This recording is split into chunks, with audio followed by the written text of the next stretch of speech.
تو ایسا نہیں ہے، بلکہ اس آیت کے اس حصے سے پہلے بھی آیت کا حصہ ہے اور اس کے بعد بھی، مگر اگر پوری آیت پڑھی جائے جیسا میں کوشش کر رہا ہوں تو اس کا حسن ہی کچھ اور ہے. یعنی ارشاد ہو رہا ہے ذالک الذی یبشر اللہ عبادہ الذین آمنوا وعملوا الصالحات. اہل علم بیٹھے ہوئے ہیں، صاحبان دقت بیٹھے ہیں. مجھے آپ کی خدمت میں 3 دن تک حاضر رہنا ہے. آج کا یہ مقدماتی اور تمہیدی بیان ہے. اگرچہ ایک مضمون کو شروع کرنے کا ارادہ رکھتا ہوں، بیوی جتنا چاہیں گی اتنا بیان ہو پائے گا. ارشاد ہو رہا ہے یہ وہی ذالکا یبشر اللہ، یہ وہی عظیم بشارت ہے. ذالکا کے ساتھ میں نے عظیم کا ترجمہ جوڑا ہے. ذالکا یبشر اللہ عبادہ الذین آمنوا وعملوا الصالحات، یہ وہی عظیم بشارت ہے جو اللہ نے پہنچائی ہے، اللہ نے دی ہے اپنے ان بندوں کو کہ جو صاحبان ایمان بھی ہیں اور صاحبان کردار بھی ہیں. یہ ذہن عالی میں رہے کہ جو صاحب ایمان بھی ہو اور صاحب کردار بھی ہو اور وہ بندہ پروردگار بھی ہو تو اسی کا تو حق ہے کہ اسے بشارت دی جائے. اس لیے کہ جتنا یہ بندہ صاحب ایمان ہوتا چلا جائے گا، جتنا یہ بندہ صاحب کردار ہوتا چلا جائے گا، اتنا ہی پریشانیوں کا سامنا کرتا چلا جائے گا. کوئی اللہ کا بندہ نہیں ہوگا جو صاحب ایمان بھی ہو، یعنی ایمان میں اس کی شدت آتی چلی جائے، کردار میں اس کی اور بہتری آتی چلی جائے اور وہ پریشان نہ ہو. پریشانی برابر ہے، معادل ہے، برابر ہے صاحب ایمان اور صاحب کردار ہونے کے. صاحب ایمان ہوتا چلا جائے، صاحب کردار ہوتا چلا جائے تو پریشانیاں منڈلانا شروع کر دیں گی.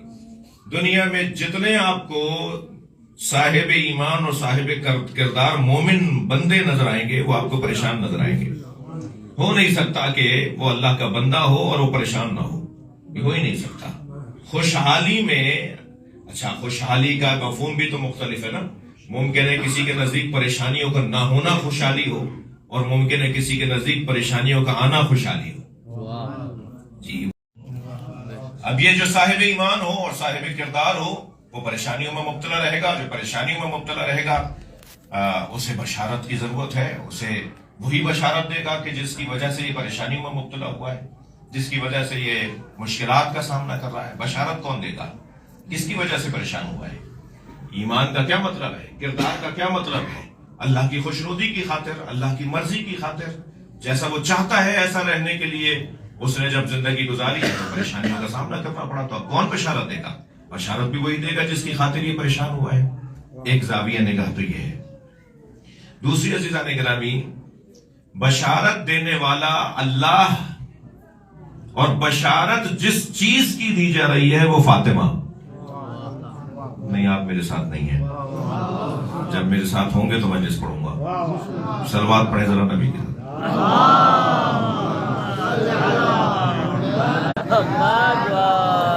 اس سے بلند صلوات.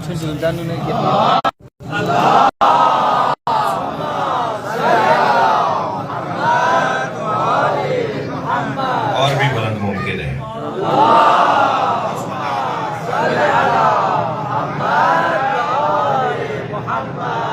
توجہ میرے ساتھ ہے، آپ بات تھوڑی سی آگے بڑھے. اللہ بشارت دینے والا ہے. بشارت کسے دی جا رہی ہے؟ جو صاحب ایمان بھی ہے اور صاحب کردار بھی ہے. اور بشارت کیا ہے؟ یعنی اگر اس آیہ کریمہ کے علاوہ اور آیات نہ ہوں سیدہ کی عظمت میں تو یہ آیت بھی سیدہ کی عظمت کے لیے کافی آیت ہے.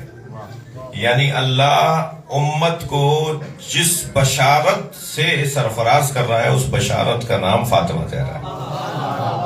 ذالک الذی یبشر اللہ عبادہ الذین آمنوا وعملوا الصالحات. کیا ہے وہ بشارت جو اللہ دینے جا رہا ہے؟ وہ بشارت ہے قل لا اسألکم علیہ اجرا. آیت یہاں حسن اس کا مقطع بیان یہاں آئے گا الا المودۃ فی القربہ. یہ وہ عظیم بشارت کیا ہے؟ اے میرے حبیب سے کہہ دیجئے لا اسألکم علیہ اجرا.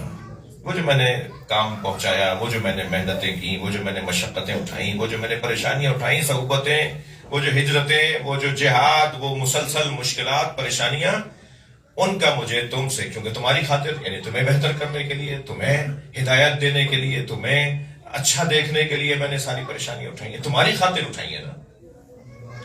حریص علیکم ہے نا نبی ہمارے حوالے سے. سرکار دو جہاں کی صفت یہی ہے نا کہ لقد جاءکم رسول من انفسکم عزیز علیہ ما عنتم. میرا نبی تم تک آ چکا جو تم ہی میں سے ہے، جو تمہاری پریشانیوں میں پریشان رہتا ہے. حریص علیکم، جو تمہارا حریص ہے، وہ ہماری ہدایت کے حریص ہے. وہ ہمیں اچھا انسان دیکھنا چاہتے ہیں، وہ ہمیں ترقی یافتہ دیکھنا چاہتے ہیں، وہ ہمیں دنیا میں ممتاز دیکھنا چاہتے ہیں، وہ ہمیں ہر فیلڈ میں، ہر میدان میں کامیاب دیکھنا چاہتے ہیں. وہ ظاہری طور پر، یہ تو ظاہر رہے گا جس میں سرکار کی نعت پڑھوں، سرکار کے بارے میں ان کے فضائل اور مناقب کو بیان کروں، یہ ظاہر ہے. اس سے زیادہ سرکار دو جہاں جس بات پہ خوش ہوں گے وہ یہ کہ میں نبی کا ایسا امتی ہو جاؤں جیسا نبی چاہتے ہیں. تو نبی کیا چاہتے ہیں؟ حریص علیکم. نبی ہمارے حریص ہیں، ہمارے معاذ اللہ مال کے اور ہماری تعریف کے، ہماری اور چیزوں کے حریص نہیں ہے، وہ ہمارے حریص ہیں. جب مولا امام حسین نے زہیرقین کو پیغام بھیجا کہ تم میرے ساتھ کربلا آ جاؤ، اور انہوں نے اپنا تازہ صحت مند سفید رنگ کا ایک اچھا سا خوبصورت سا گھوڑا دے دیا، تو حضرت نے فرمایا مجھے تمہارے گھوڑے کی ضرورت نہیں ہے، مجھے تمہاری ضرورت ہے. یہ جو تمہاری ضرورت ہے، امت کی ضرورت ہے نبی کو، ہمارے حریص ہیں نبی. یعنی ہمیں ترقی یافتہ دیکھنا چاہتے ہیں، ہمیں اونچا دیکھنا چاہتے ہیں، ہمیں سب لوگوں میں ممتاز دیکھنا چاہتے ہیں. جیسے امام جعفر صادق علیہ السلام یہ فرمائے، ہمارا چاہنے والا وہ ہوتا ہے جو پورے علاقے کے اندر، پورے محلے کے اندر پہچانا جاتا ہو، لوگ کہتے ہوں کہ اس سے جا کے سودا خریدو. یہ مفہوم ہے حضرت کے بیان کا. اس سے جا کر ملاقات کرو کہ جو خیانت نہیں کرتا، جو دھوکہ نہیں دیتا، جو جھوٹ نہیں بولتا، پورے علاقے میں جو یہ کہہ کر مشہور ہو کہ جعفر صادق کا چاہنے والا ایسا ہونا چاہیے. ایسے ہی پوری دنیا میں نبی مکرم کا امتی کیسا ہونا چاہیے؟ حریص علیکم. اور پھر بات آ گئی ہے تو ایک جملہ اور سنتے جائیے، وَبِالْمُؤْمِنِينَ رَءُوفٌ رَحِيمٌ. ہمارا نبی ہماری پریشانیوں میں پریشان اور ہماری ہدایت کے حریص ہیں. جب وہ ہماری پریشانیوں میں پریشان ہے تو اس وقت امت پریشان ہے یا نہیں؟ اس وقت امت پریشان ہے. تو اگر اس سے میرا کوئی ویسا تعلق نہ بھی ہو جیسا تعلق بعض لوگ تلاش کر رہے ہیں، تب بھی اتنا تو مجھے یقین ہے نا کہ نبی کلمہ پڑھنے والے کی پریشانی میں پریشان رہتے ہیں. یعنی اگر 4 بھائی ہوں اور چاروں میں آپس میں بات چیت بھی بند ہو، ایک دوسرے سے کوئی ان کا دوستانہ اور پیار اور محبت بھی نہ ہو، مگر ان میں سے کوئی ایک پریشان ہو جائے، تو ان 4 بھائیوں کے باپ کی پریشانی دیکھنے کی ہوتی ہے. وہ باپ اس بھائی کے پریشان ہونے پر، اس ایک بیٹے کے پریشان ہونے پر پریشان ہوتا ہے، تو باقی 3 بھائیوں کو باپ کی وجہ سے پریشان ہونا پڑتا ہے. اس بھائی سے ہمارا کوئی تعلق نہیں ہے، ہم اس کی وجہ سے پریشان نہیں ہو رہے، ہمارے ابا پریشان ہیں، ہمارے ابا اس بھائی کی وجہ سے پریشان ہیں، لہٰذا ہم بھی پریشان ہیں. ایسے ہی اگر یہ جان لیا جائے کہ اس وقت مسلمان پریشان ہیں، اور مسلمانوں سے ہمارا کسی خاص مسلمان سے کسی کا، میں ایک عمومی بات کر رہا ہوں، حتیٰ اس کے ضمن میں جواب بھی دے رہا ہوں، اگر کسی کا کوئی تعلق نہیں بھی ہے تو یہ تو یقین ہے نا کہ نبی اس کی پریشانی میں پریشان ہے. جب نبی اس کی پریشانی میں پریشان ہے تو نبی کی خاطر ہی پریشان ہو جاؤ، یہی مطلب ہے مسلمان ہونے کا. عزیزان گرامی، وہ اجر رسالت مانگنا چاہ رہے ہیں. اور کیا ہے اجر رسالت؟ ان سے میرے حبیب کہہ دو لا اسألکم علیہ اجرا، میں تم سے کچھ نہیں چاہتا، میں نہیں مانگ رہا، میرا سوال ہی نہیں ہے تم سے. الا المودۃ فی القربہ، سوائے یہ کہ قربہ سے اظہار محبت کرو. مودت یعنی اظہار محبت. آپ گھر میں ہی بیٹھے رہ جاتے، مجلس میں نہ آتے، تب بھی بانی مجلس کا کوئی حق نہیں تھا کہ آپ سے کہتا کہ آپ کو سیدہ سے محبت نہیں ہے. آپ کو نبی مکرم سے محبت نہیں ہے. نہیں، محبت امر قلبی ہے، جو دل ہی دل کا تعلق ہے، اور شاید وہ جانتا ہے جس سے محبت ہے، یا وہ جانتا ہے جو محبت کر رہا ہے. لیکن اللہ نے محبت کب مانگی ہے؟ اللہ نے تو مودت مانگی ہے. محبت اور مودت کا موٹا فرق ہی یہ ہے کہ جو دل کی کیفیت ہے وہ اعضاء و جوارح سے ظاہر ہونے لگے تو اسے مودت کہا جائے. اس کے لیے آنا پڑے گا، اس کے لیے بیٹھنا پڑے گا، اس کے لیے مجھ جیسوں کو برداشت کرنا پڑے گا. صلوات پڑھ لیں ذرا نبی کی.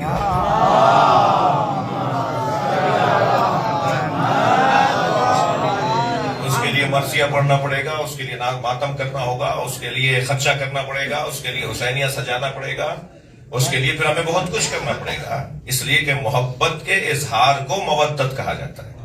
یہیں ایک جملہ اور ہدیہ کر دوں، محبت پہ خرچہ نہیں ہوتا مگر مودت پہ خرچہ ہوتا ہے.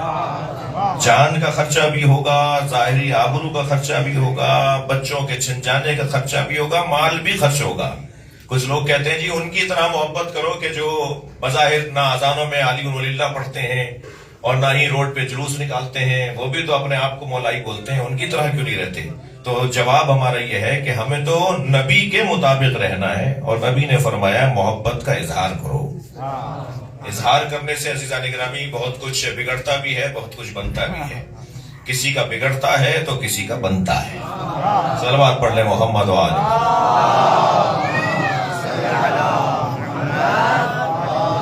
اور یاد رکھیے کہ جس کا بگڑ رہا ہوتا ہے وہ پریشان نظر آتا ہے، اور جس کا بن رہا ہوتا ہے وہ خوشحال نظر آتا ہے. اور یہاں بہت واضح اعلان کہ مجھے کچھ نہیں چاہیے سوائے یہ کہ قربہ سے اظہار محبت کرو. اب یہاں میں نے قربہ کا ترجمہ نہیں کیا، اہل علم تشریف فرما ہے. قربہ اس لفظی بحث میں آپ لوگ بہت زیادہ مجھ سے ماہر ہیں کہ کون سا صیغہ ہے، کون سا وزن ہے. تو اس کا وہ مطلب بھی ضرور لیا جائے گا جو ظاہر قرآن ہے. ظہور قرآن حجیت رکھتا ہے، لہذا ہم ظہور کا اور ظاہری لفظ کے سے ہٹ کر تو چلیں گے نہیں. لیکن یہ لفظ جو قربہ ہے، اس کا جو معمولاً ترجمہ کیا گیا ہے وہ ترجمہ کیا گیا ہے کہ میرے قرابت داروں سے اظہار محبت کرو. تو اسے نقن صاحب نے مولانا بڑا سجا کر پیش کیا ہے. علامہ سید علی نقی نقن فرماتے ہیں کہ یہ کہاں سے ترجمہ لے آئے کہ میرے قرابت داروں سے. الا المودۃ فی القربى قل لا اسألکم، آپ کہہ دیجئے مجھے کوئی سوال نہیں ہے آپ سے اپنی رسالت کی اجرت کے حوالے سے. الا المودۃ فی القربى، سوائے یہ کہ قربہ سے اظہار محبت کرو. اب اللہ کہلوا رہا ہے، نبی کہہ رہے ہیں، تو جہاں یہ نبی کے قربہ مراد ہو سکتے ہیں وہاں اللہ کے قربہ بھی تو مراد ہو سکتے ہیں. کوئی ہو نا جو اللہ کا قربہ ہو. جی توجہ ہے کہ اللہ کے قربہ کہاں سے لے آیا؟ اچھا، اگر اللہ کے قربہ سمجھ میں نہیں آ رہے تو قربۃ اللہ کیسے سمجھ میں آتا ہے؟ ہم نماز بھی پڑھ رہے ہیں، ہم نماز پڑھ رہے ہیں قربۃ اللہ، روزہ رکھ رہے ہیں قربۃ اللہ، حج کر رہے ہیں قربۃ اللہ. تو کیا الہ بمعنی انتہا کے ہیں؟ انتہا کیا تصور کریں گے تو توحید سے باہر آ جائیں گے.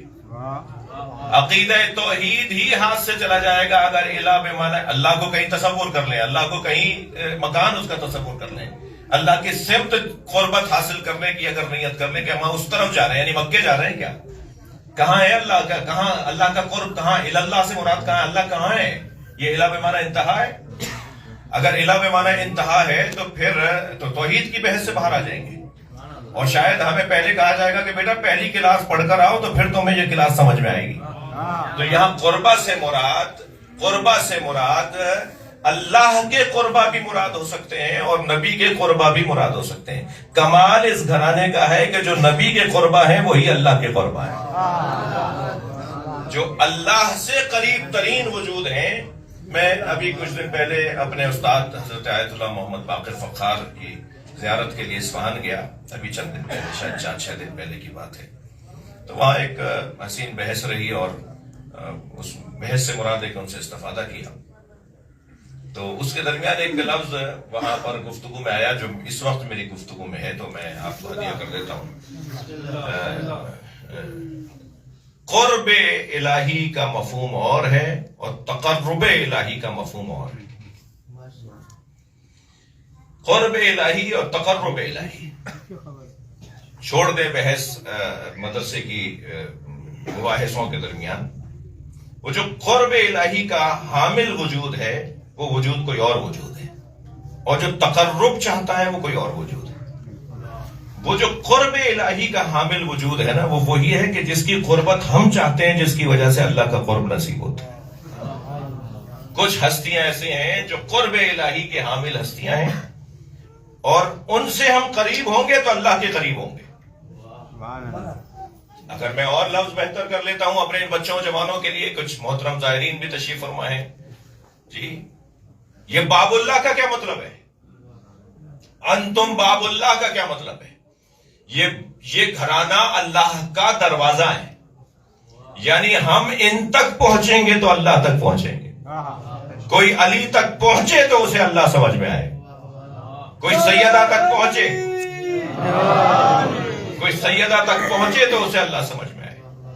عزیزان گرامی، یہ گھرانہ ہمیں میرٹ پر جینے کا پیغام دینے والا گھرانہ ہے۔ ہر جگہ ایک ہی پکار، ہر جگہ ایک ہی آواز، ہر جگہ ایک ہی تذکرہ۔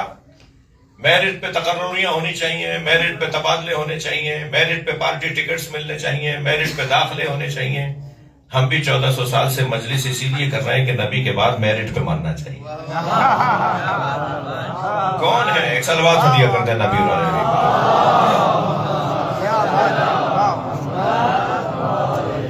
کون ہے جو میرٹ پر اترنے والا گھرانہ ہے؟ علم کے باب میں دیکھیں تو ان سے بڑا عالم کوئی نہیں، سخاوت کے باب میں دیکھیں تو ان سے بڑا سخی کوئی نہیں، شجاعت کے باب میں دیکھیں تو ان سے بڑا شجاع کوئی نہیں، غیرت کا عنوان تلاش کرنا ہے تو ان سے بڑا غیرت مند کوئی نہیں ہے، عزت کا مطلب سمجھنا ہے تو ان سے بڑھ کر کوئی صاحب عزت نہیں ہے۔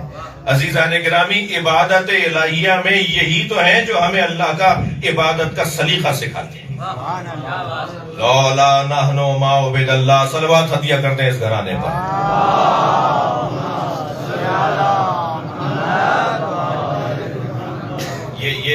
یہ گھرانہ گویا ہمیں قرب الہی یعنی تقرب الہی کا سبب گھرانہ ہے، جو خود قرب الہی کے حامل لوگ ہیں۔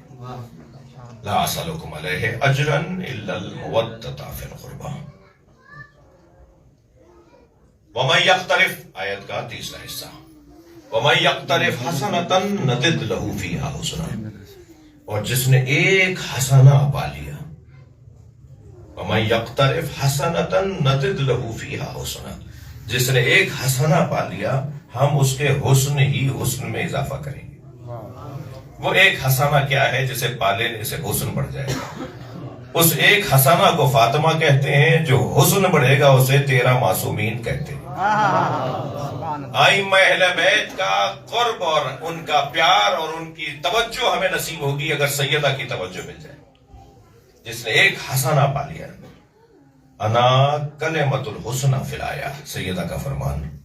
آیت میں موجود لفظ حسنہ، آیت میں موجود لفظ حسنہ، انا کلمۃ الحسنى فی الآیہ، اس آیت میں جو حسنہ کا لفظ ہے، ومن یقترف حسنہ، صلوات پڑھ دیں گے بی بی کی ذات پہ؟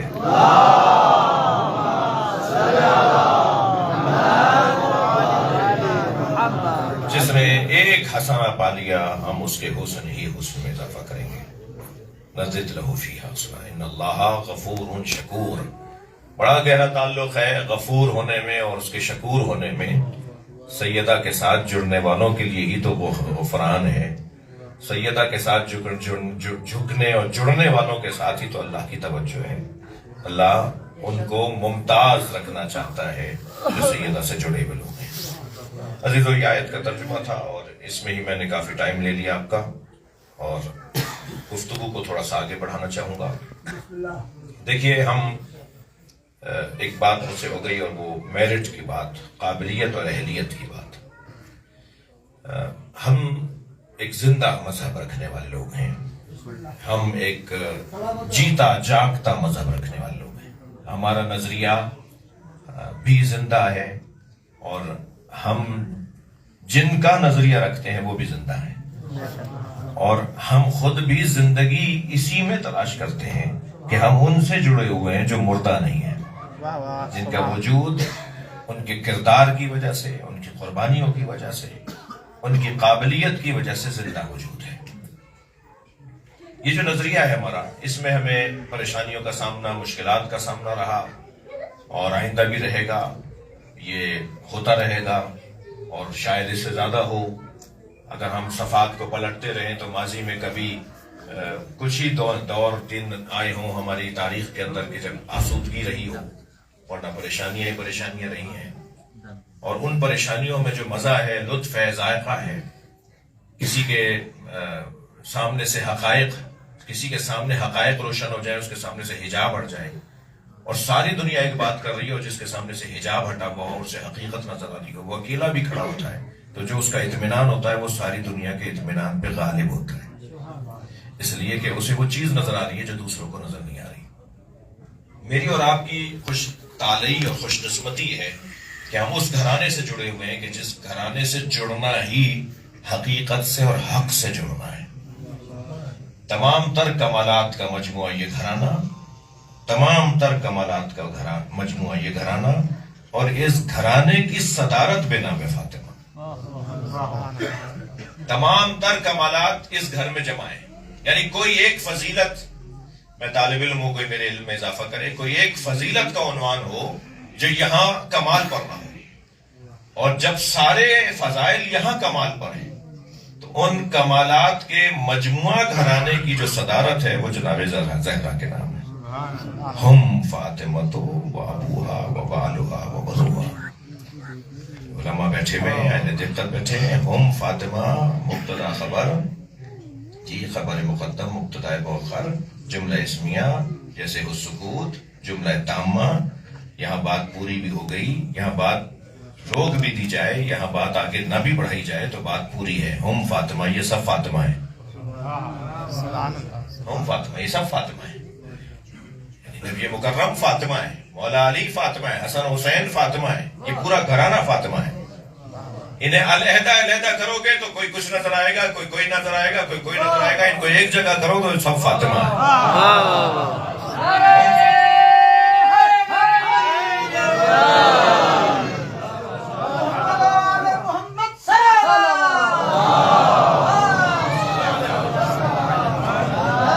پھر تھوڑا سا آگے آنے کی زحمت کیجیے۔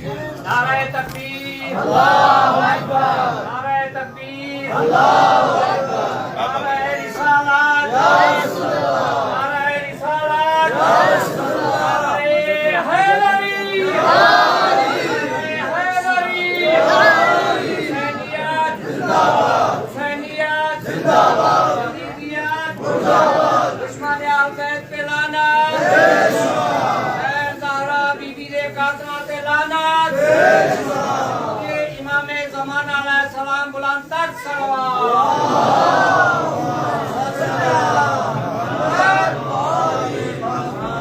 تو آپ ہمارے ایرانی دوست مولا کا نام لیتے ہیں تب سب کھڑے ہو جاتے ہیں، پھر آگے میں ایسا کروں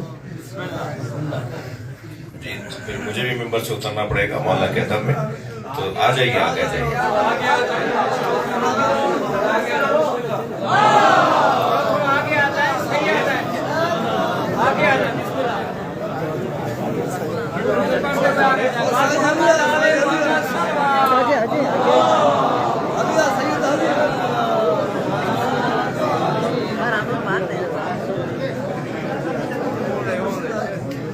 کی صحت و سلامتی کے لیے مل کر بآواز بلند صلوات۔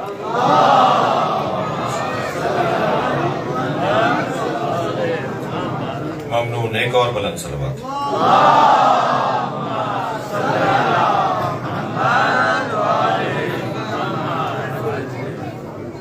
بات آگے بڑھی۔ عزیزوں، بڑی عنایت، عزیزوں، میں اپنے مقدمے سے ہاتھ اٹھاؤں، اور وہ یہ کہ اس گھرانے میں فاطمہ ایک ہی ہے۔ اللہ نے 1,24,000 مرد نبیوں میں اور 14 معصوم مردوں میں فاطمہ ایک ہی کافی جانی،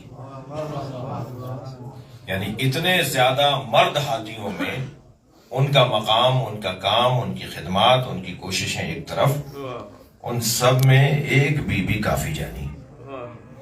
فضیلت اور افضلیت کا عنوان بنام سیدہ۔ قرآن مجید میں 11 خواتین کا تذکرہ آیا ہے، البتہ میں نے لفظ کو بہتر کروں کہ 11 ان خواتین کا تذکرہ آیا جن کی تعریف آئی ہے، البتہ 4 ایسی عورتوں کا تذکرہ بھی آیا ہے جن کی مذمت آئی ہے۔ تو میرے پاس مذمت والی عورتوں کو تو یاد کرنے کا ٹائم نہیں ہے، وہ میرا محترم مجمع مجھ سے زیادہ جانتا ہے کون ہے۔ کچھ مذمت والی خواتین بھی ہیں جن میں سے 2 کا انبیاء ماں سلف سے تعلق ہے اور 2 کا ہمارے نبی سے تعلق ہے، تو جن کے بارے میں کوئی خاص اچھے الفاظ نہیں آئے، لیکن 11 خواتین کا تذکرہ قرآن مجید میں تعریف کے عنوان سے ہے۔ ان میں جو سب سے زیادہ سجا ہوا تذکرہ ہے، بہت زیادہ اہتمام کے ساتھ اللہ نے تذکرہ کیا ہے، وہ حضرت مریم علیہ السلام کا ہے، جس میں ارشاد ہو رہا ہے وقالت الملائکۃ جی یا مریم ان اللہ اصطفاک وطہرک واصطفاک علی نساء العالمین۔ دقت چاہوں گا، ایک بحث ہے جو حضرت آیت اللہ جوادی عاملی نے تفسیر تسنیم 24ویں جلد میں کی ہے، وہ کچھ کوشش کروں گا کہ بیان کر پاؤں اس مرحلہ بیان پر۔ ارشاد ہو رہا ہے اس میں کہ جب ملائکہ نے حضرت مریم سے کہا اے مریم ان اللہ اصطفاک وطہرک واصطفاک علی نساء العالمین، اے مریم اللہ نے تمہیں چن لیا ہے، تمہیں صاحب طہارت بنایا ہے اور تمہیں چن لیا ہے تمام عالمین کی عورتوں میں۔ یہاں 2 دفعہ ایک تو اصطفاء کا لفظ آیا ہے، ٹھیک ہے، اور طہارت کا لفظ حضرت مریم کے لیے 1 دفعہ آیا یہاں پر۔ یہ 2 دفعہ جو اللہ نے ان اللہ اصطفاک وطہرک واصطفاک علی نساء العالمین، وہ 1 دفعہ ہی کافی کیوں نہیں تھا؟ یہ 2 دفعہ کیوں اللہ نے اصطفاء کا لفظ استعمال کیا ہے؟ حضرت آیت اللہ جوادی عملی فرماتے ہیں کہ اصطفاء اول جو ہے وہ فضیلت ذاتی ہے، اور اصطفاء دوم جو ہے وہ فضیلت اکتسابی ہے، فضیلت اعطائی ہے، وہ فضیلت جزائی ہے۔ یعنی حضرت مریم کی جو ذاتی تقدس اور عبادت ہے، ان کا جو مقام عبودیت ہے، مقام تقدس ہے، قدیسہ ہونا ہے، ان کا جو ہے وہ مقدسہ ہونا ہے، ان کا قدسیہ ہونا ہے، اس کی وجہ سے وہ اصطفاء اول ہے، اور حضرت عیسیٰ کی وجہ سے وہ اصطفاء ثانی ہے، کیونکہ حضرت عیسیٰ علیہ السلام کو دنیا میں لے کر آئی ہیں، کیونکہ ایک ہادی کو دنیا میں لے کر آئی ہیں، اس لیے اللہ نے وہ ان کا ذاتی مقام ہے اور یہ بالنسبہ ان کا مقام ہے۔ حضرت عیسیٰ کی نسبت ان کی عظمت ہے، جسے دوبارہ سے اللہ نے اصطفاء کے ساتھ یاد کیا ہے۔ ایک ہادی کو دنیا میں لانے والی خاتون وہ اللہ کی منتخب خاتون ہے۔ تو آیت اللہ جوادی عاملی بڑا حسین جملہ فرماتے ہیں اگر ایک ہادی کو دنیا میں لانے سے مریم مصطفیٰ ہو جائیں تو جو 2 حسن و حسین کو لانے والی فاطمہ ہے۔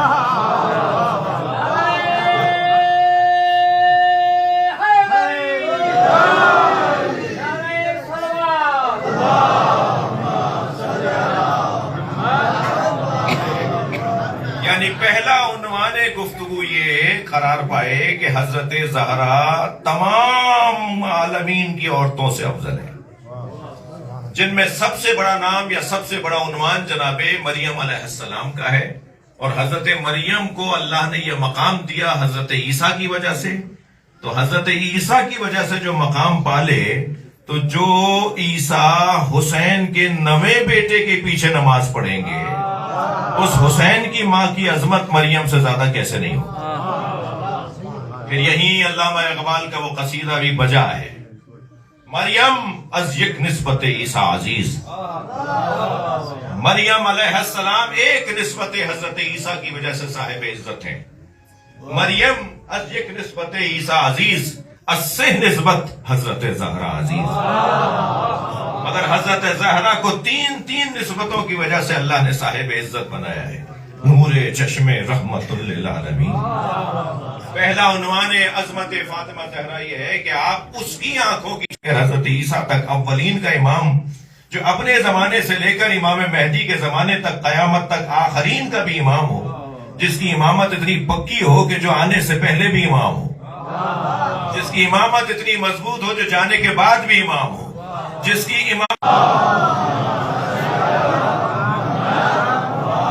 جو مخلوق سے پہلے بھی امام رہا ہو، جو مخلوق کے بعد بھی امام رہے گا، جو مخلوق کے ساتھ بھی امام رہا ہو، اس امام کی آنکھوں کی ٹھنڈک پہلی نسبت جناب زہرا کی عظمت کی ہے۔ نور چشم رحمت للعالمین، آن امام اولین و آخرین۔ پھر دوسری نسبت فرماتے ہیں بانو آن تاجدار حل عطا، یہ اس کی زوجہ ہے جس کے سر پہ حل عطا کا تاج رکھا ہوا ہے۔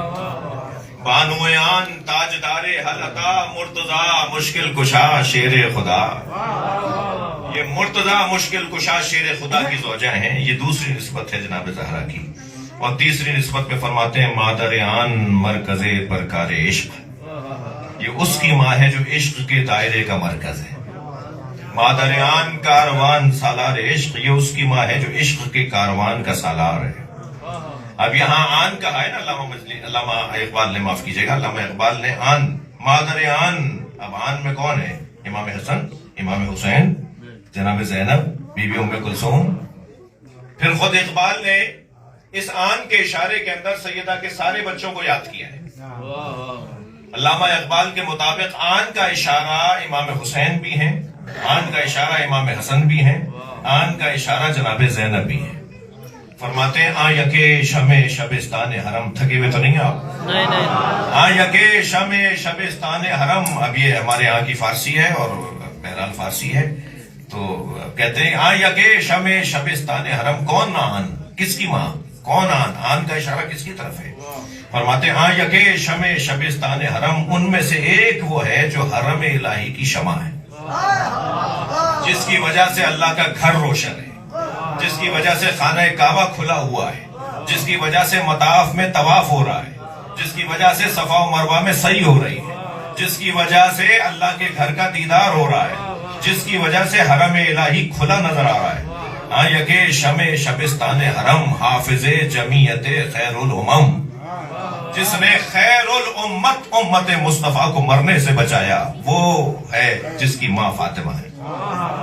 ہاں یکے شمع شبستان حرم، تھوڑا گردن ہلاتے رہنا بھائی، بات جاری ہوتا۔ ہاں یکے شمع شبستان حرم، حافظ جمیعت خیر الامم، تانشینت آتش پیکاروں کی، کسی طرح جنگ کی آگ ٹھنڈی پڑ جائے بس اور بس۔ تانشینت آتش پیکاروں کی، پشت پازت بر سر تاج و نگین، حسن مجتبیٰ نے کسی کی بیعت نہیں کی تھی، تخت و تاج کو لات ماری تھی۔ صلوات پڑھ لیں محمد و آل محمد۔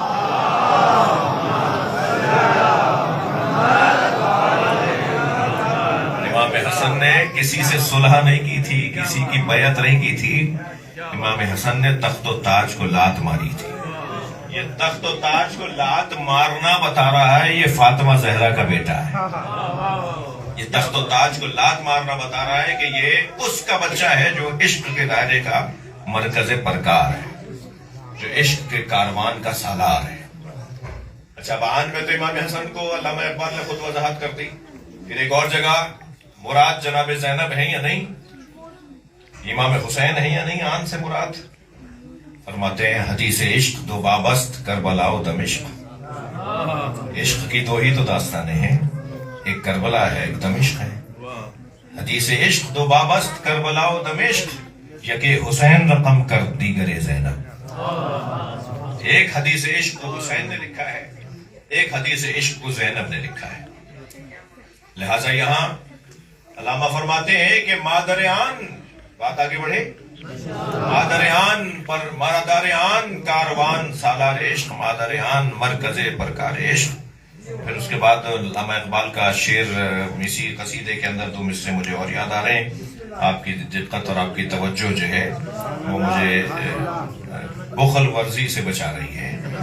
تو علامہ اقبال فرماتے ہیں مزرعے تسلیم را حاصل بطول،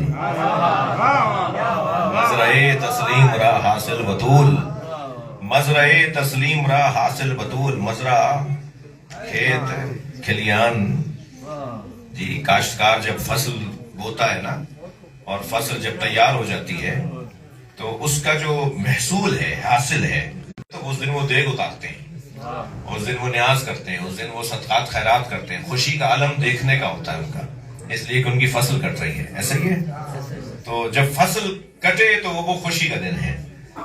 علامہ اقبال کہتے ہیں کہ نبی کی محنتوں، مشقتوں اور نبی کی زراعتوں کے حاصل کو فاطمہ کہتے ہیں. مزرعہ تسلیم کا کیا مطلب ہے؟ تسلیم و رضا کا مزرعہ، اللہ کی بندگی کا مزرعہ، اللہ کی عبادت کا مزرعہ. جو اب تک نبی نے اللہ کی عبادت کی ہے اس کے حاصل کو فاطمہ کہتے ہیں. پھر مجھے اب دو مصرے اردو زبان شاعر کے یاد آ رہے ہیں. اردو زبان شاعر کہتا ہے کہ اے جبین مصطفیٰ یہ تو بتا. کوثر نقوی صاحب کراچی کے شاعر ہیں. اے جبین مصطفیٰ، اے جبین مصطفیٰ یہ تو بتا کتنے سجدوں کا صلہ ہے فاطمہ. صلوات پر محمد و آل محمد.